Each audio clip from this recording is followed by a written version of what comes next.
So good afternoon and thank you for joining us in our second webinar for 2023, hosted by the digital health team CHCDLMS. My name is Lisa Kelly and I am digital support for the team, and I'm also the MC for the webinar today. We are joined by Geraldine Snee, our team admin, and Gráinne McLaughlin, our digital health manager. Our presenter today is Nicola Burke, Digital Support Primary Care Donegal, who is going to be going through how to archive emails with us, and this webinar will last about 40 minutes. Kathy Murter, Digital Support Primary Care Sligo Leitrim, will be watching the chat feed for any questions you may have. Questions can be popped into the bottom right of your screen there, the chat box, and we'll answer any questions that we have at the end of the webinar. The aim of our webinars are to enable HSE staff who are wanting to move work processes to digital but aren't sure how or what tools to use. So as stated earlier, this webinar is being recorded and it will be available to view on our YouTube channel, which we will send a link for after this webinar. Please note that the video will only record the panel and not the audience members, and you will note that your audio and video is turned off. Before we start the presentation, I'll hand you over to our manager, Gráinne McLaughlin. Thank you, Lisa. Hello, everybody, and you're very welcome to the webinar today. As Lisa said, I'm Gráinne McLaughlin. I'm a digital health manager here in CHCD LMS. Both our general manager, Aisling Gannon, and my colleague, Sinead Malloy, are unable to attend today and send their apologies. The digital health team has been in existence since November 2021. We're a small team and work with various departments across the service and with over 6,000 staff across CD LMS. The role of our team is to advise, enable, lead on digital health projects across the community health organisation. We work with primary care, HR, older person service, mental health, disability services, health and wellbeing, communications, quality and patient safety, project management office, nursing and midwifery, practice development, and the finance department. Digital health can play a huge role in predictive and proactive healthcare, and technology is a key enabler. And with that in mind, one of the aims of the webinars is to assist in creating an enabling workforce. I want to thank Kathy, Lisa, Geraldine, Nicola, and Sinead for helping organise the webinar today. And I just want to remind you again that our webinar is being recorded. On that note, now I will hand you over to Nicola. Thank you for that, Gráinne. Hi, everyone.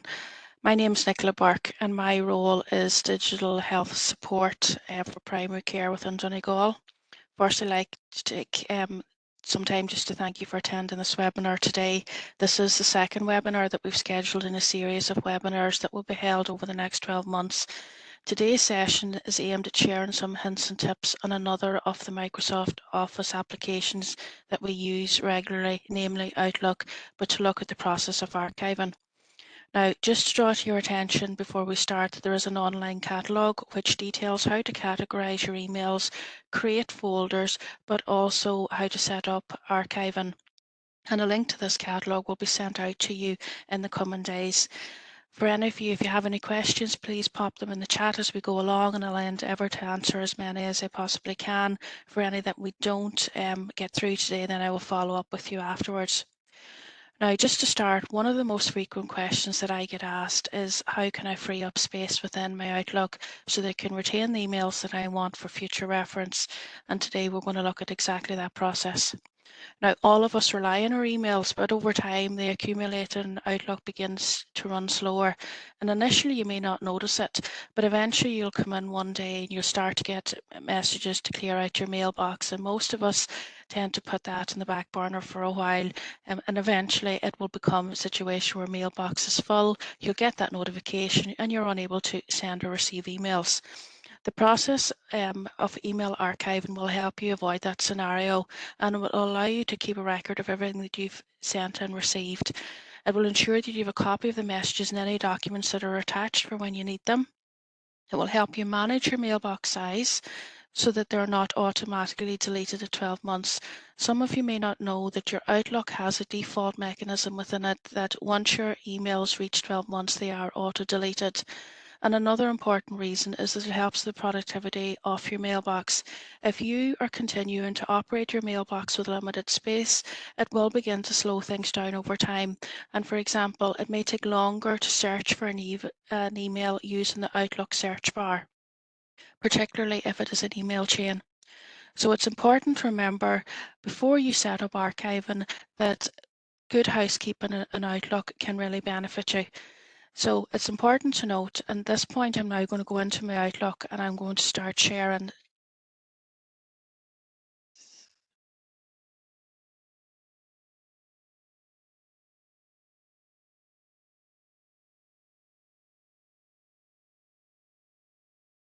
Things just running a little bit slow here. Let me know when you can see.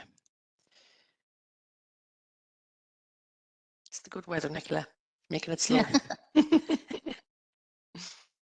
You should be able to see my mailbox there now. That's it there now. Yeah, perfect. Yeah. Okay, right. So first of all, it's important just to recognise, for any of you who have set up folders within this viewing pane here, which is directly under your inbox, any emails that are stored in there contribute to the overall size of your mailbox. So typically that would be somebody maybe who has went right click and put in a new folder. Okay, so archiving will help address that.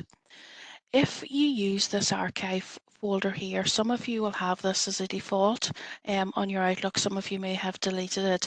Any email that you put in there does not actually free up space within your Outlook. It is not proper archiving, and we're going to cover that later on in this webinar. Now, it's important to manage your available space, and how you check your available space is you go into your cleanup tools. First of all, you click on your file option, you go into your cleanup tools, and you can see exactly there what space you have available. If you are starting to run on amber or red, then you really need to start looking at deleting some of your items that are your deleted folder and setting up the archiving process. Okay, so it is good practice to regularly check there the available space in your Outlook and to stay on top of your available space. Okay, so now one of the other questions that we get asked is, what is the difference between archiving and deleting? Now, archiving and deleting, they both free up space within your Outlook, but for anything that you have within your deleted items, if you right click and then you delete that, anything within that, those items are lost forever. So I'd always encourage you just to double check it before you delete it, because they cannot be recovered. Whereas archiving, this process will free up space within your mailbox, but you will have those items for future. Okay, so now I'm going to go on and talk to you about the two different types of archiving that are most regularly used within the HSE. So you choose File, you go into your cleanup options, and you choose the option of Archive. Now within this, you can see that there are two drop-downs to choose. The first one is Archive all folders according to their auto archive settings. That is what we're going to cover later on in the webinar, because it's setting the process on Outlook to do it automatically for you. So to start, we're going to begin with the manual archiving process. And with this process, it's important to remember that you have to run this, and you choose when you want your archiving to take place. Now, one of the first tips with this is to click on your name. Okay, if you click on your name, whatever you set your archiving for, it will replicate it across any folders that you have in existence. Okay, so if you click on your name, then the next box that you're presented with is your archive items older than. In this case, you can see that I have chosen to archive any email they received before the 16th of February of this year. Now, you have to give this date some thought, because it depends on how busy your mailboxes are. And as we will discover later on, with auto archiving, you can go in and you can set the process up and change this date depending on how busy your particular folders are. For example, you may receive more mails into your inbox than you send outward emails, so you may want to set different parameters for each of those. Now, the next thing that you need to consider is where you are going to store these archive mails. And the first thing I would suggest is, what we are covering today is archiving on your personal mailbox. And I have been asked many queries in relation to archiving on shared mailboxes, and I'm going to cover that at the end of this webinar. But for the purpose of your own personal mailbox, I would suggest that you save a file within your own personal space. And what I mean by that is your own personal drive. most of you will have a C drive. Okay. The reason I do not suggest that you save it within your Documents tab is because then that is saving it to your actual laptop and it's taking up memory, whereas this here is your virtual space, and irrespective of whether you change your laptop in the future, then it will always be available on your C space. So it's quite important where you save it. So if you look at my C drive, you can see that I have an email, archive email folder here, and that's where mine are stored. Okay, so that is how you set up manual archiving.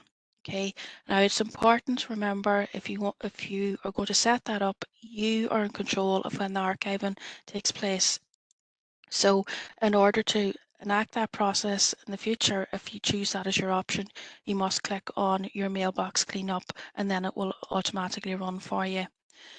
There are a couple of things when you begin to archive at the beginning. And first of all, if you haven't archived before and your mailbox is quite congested, the first time the archive will run, it will slow down performance in your Outlook. And my advice is just to let it run.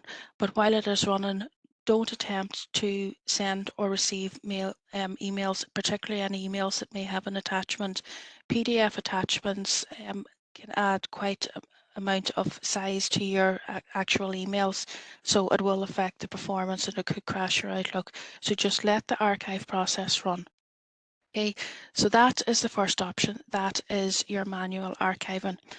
Now, the next option, which I want to cover in a bit more detail, is auto archiving, and that is probably the most popular once it is set up right, but it does take just a couple of extra steps. So to set up our auto archiving, what you do is you click on your inbox, you right click and you go down to properties list. You will notice that I haven't went back into the earlier option, which was into file and into your archive this way and chosen that option. The reason for that is if you do that, then everything will be defaulted based on the date that you go down here, whereas it is better for auto archiving that you do this on a folder by folder basis. Your inbox may need to be archived more regularly than your sent items or vice versa. So the preferred option for auto archiving is right click on your inbox, go down to properties, and you are presented with the following box. On the second tab, you will see auto archive as your option. So you click into that, and now I'm going to talk you through the steps that are involved. So the first option here that I have not clicked, as you can see, is do not archive items in this folder. It is highly unlikely that you would choose to never archive your emails within your inbox if you are archiving your other folders, because I would expect for most people that this is the most busy and space grabbing folder that you have. So the next option is archived items in this folder using the default settings. And at this point, this is where you're telling Outlook how often you want your auto archive to run and what the parameters are that best suit your usage. So if you drill into the default archive settings, we're going to go through how to set these up. Now, the first thing you need to decide on is how often you want to run your auto archive. It depends again on how reliant you are on your mails and how often you're receiving emails in the volume on a daily basis. In this case, you can see that I have chosen to do it every 14 days. My reason for that is within my role, I receive a lot of emails that have PDF attachments and they take up quite a lot of space. So by running this auto archive every 14 days, the archive is running, I'm not noticing it running in the background, and it is not affecting the performance of my Outlook. I'm able to send and receive emails while I'm doing that. Now, by all means that you can increase it beyond that point. The second option is probably one of the most important, and that is prompt before auto archive runs. You will notice that I've put a tick in this box. By ticking this box, you will get a prompt on the right hand side of your screen to say that your auto archive is going to run. Okay, and that's really quite important, because if you are working on an email, you're working on a presentation and you're ready to hit send, then you probably would at that point decide to just delay the auto archive from running in order for you to continue on with your work and to send one of your larger mails. Okay. The next options then that you need to consider is going down to the detail of the actual folders. So this next one, delete expired items, you will notice that I have not ticked for the following reason. It's not used that often because there is an auto setting, as I mentioned earlier, within Outlook, that if your email is 12 months, then it is automatically deleted.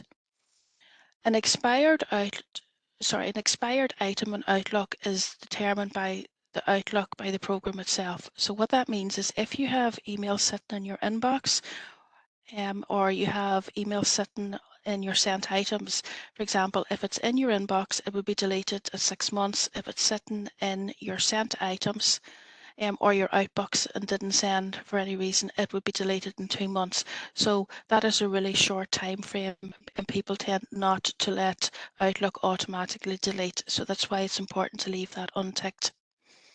The next option is archive or delete old items. So show archive folder in the folder list. That's really quite important as well, because if you tick that box, then I will be able to demonstrate later that this archive folder then appears down in your viewing pane here. It's a lot more convenient than having to add in your folder every day. Okay, so it's important to tick that box. Now, the next option is to decide how often you're going to clean out your older items. Okay, so if you remember, in the manual archiving process, we chose a date, and any emails received before that date were archived. In this case, they refer to it as cleaning out items, because essentially you're moving them in bulk once they reach a certain age into another folder. Okay, so in this case, I have decided to run my auto archive every 14 days, and it will move any email that is 3 months or more. You can change that according to your preference. You can change it to days. That option's rarely used. You can change it to weeks. Again, that depends on the number of emails you get with attachments, but typically people tend to go for months as the preferred option. Now, again, this here, move old items to, you will have a default archive folder that Outlook will try and put into your documents. Okay, so I would always suggest that you go to Browse and you pick up the folder that we mentioned earlier on by going into your C drive, choosing that, and click Open. Okay, and that will make sure that all your mails, whether you're doing a manual or an archive process, or you're opting between both depending on what suits, that they all go into the one folder. That's really quite important.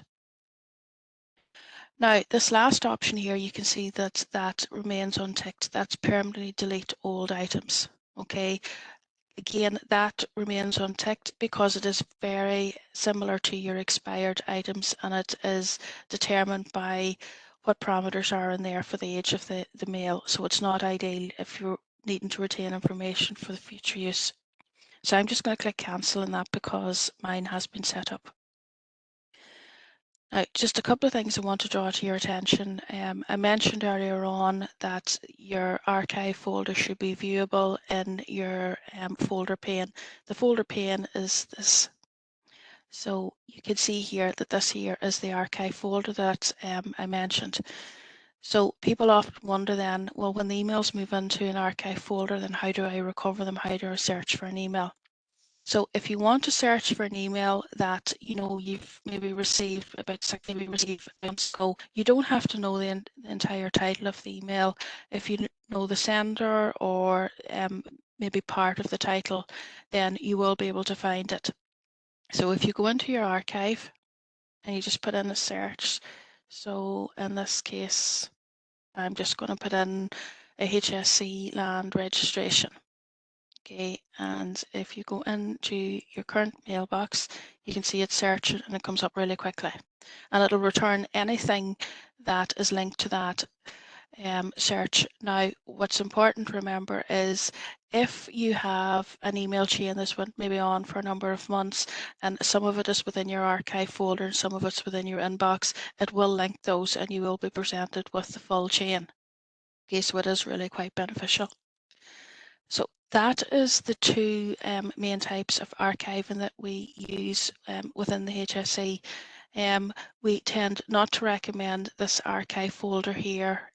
The only benefit to this is when you set up archiving, it's important to remember that you are essentially en masse moving your emails or a significant portion of them to be stored on your central space, which is your C drive. So if you are out and about, if you are logging in using your emails online, or you have them on your phone, then you're not going to be able to see your archive emails there. But let's say, for example, that you have a presentation, something that you regularly refer to, and that you need to have access to maybe on your phone or online for different reasons, then that is when it is applicable to use this archive folder. You could move that email or emails into this option here, just manually move them in. But they will take up space in your overall Outlook. So the advice certainly is to use that option sparingly, but it is advantageous for that because you can access the content when you're out and about and working remotely. That concludes the two types of archiving. I'm going to now hand over to Lisa because I'm conscious that there are a number of questions that have dropped in there. Thanks, Kathy. You okay to do the questions?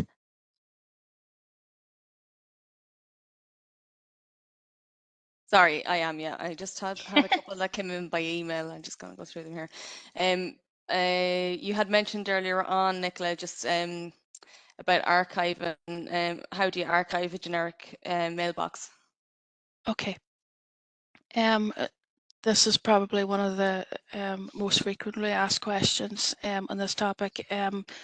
With generic email addresses, archiving, in my experience, doesn't work as well. I'm not saying that it won't work, but it doesn't work as well because typically generic mailboxes have been set up by someone who may no longer be within that role.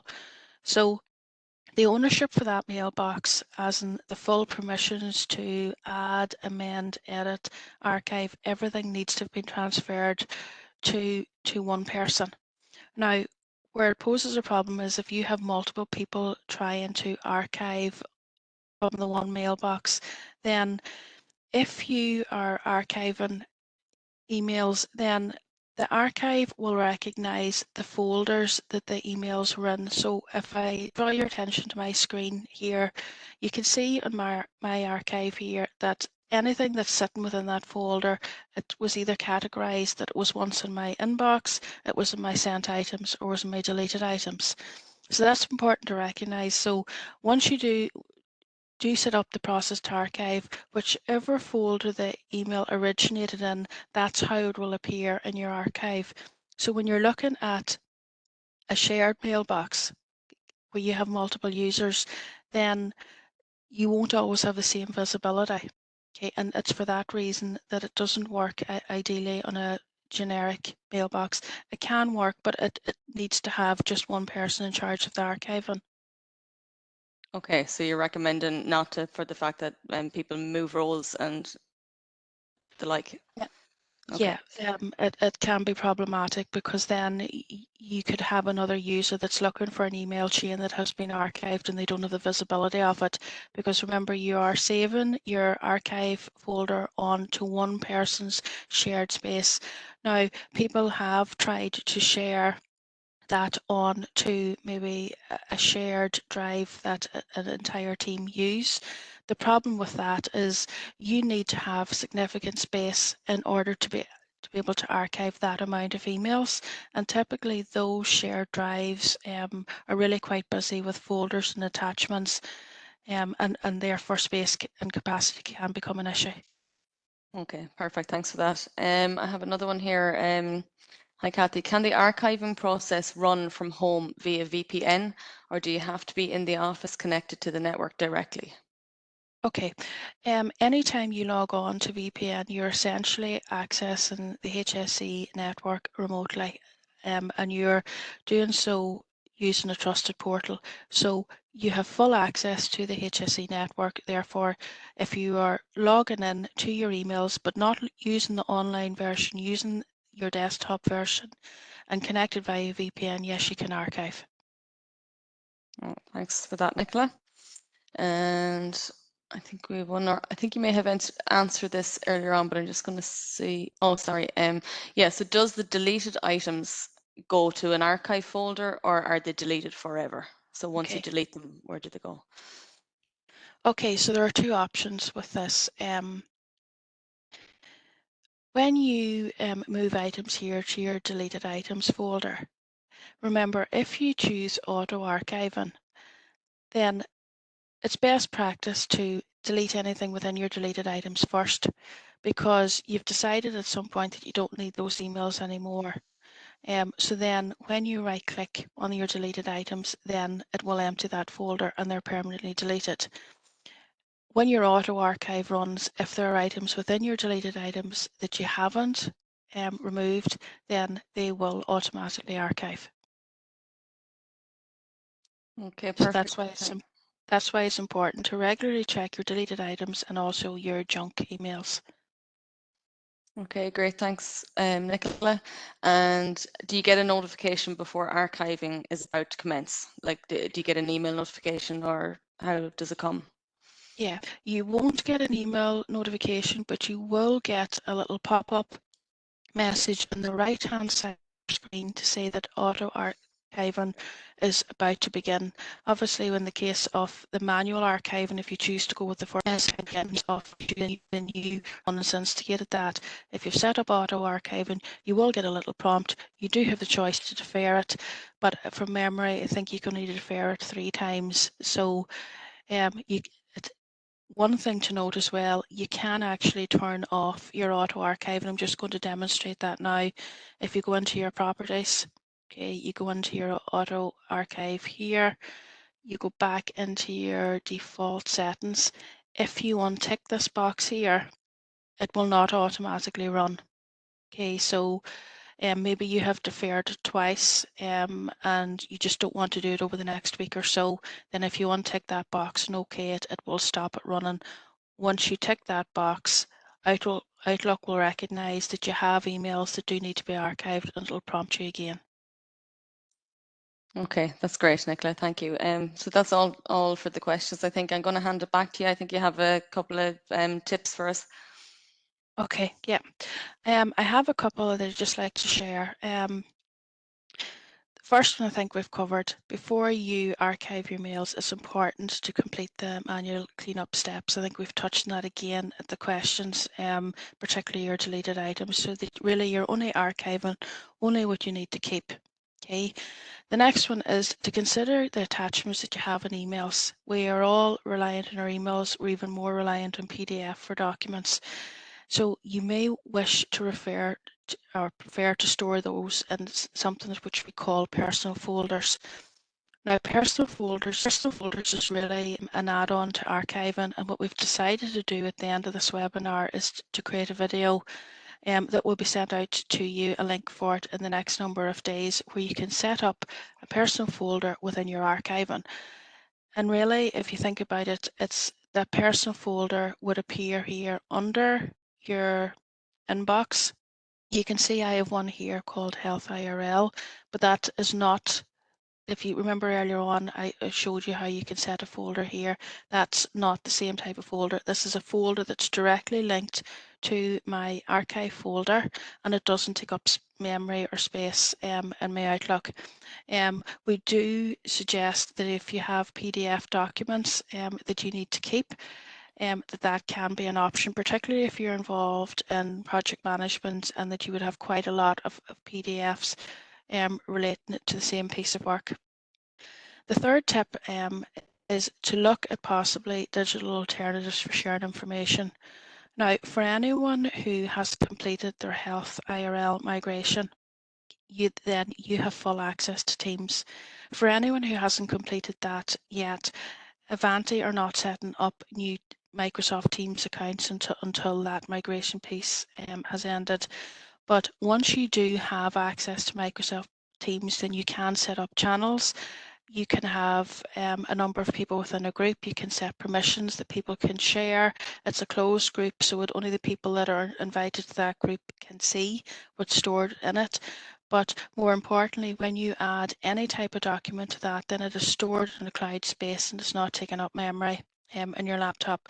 So we will, as a digital health team, we will be doing a webinar on Microsoft Teams, how to set up a Teams page, how to set up individual groups, and it's particularly important so that you can set up groups within groups and share information and control information that is shared with only the people that need to see it.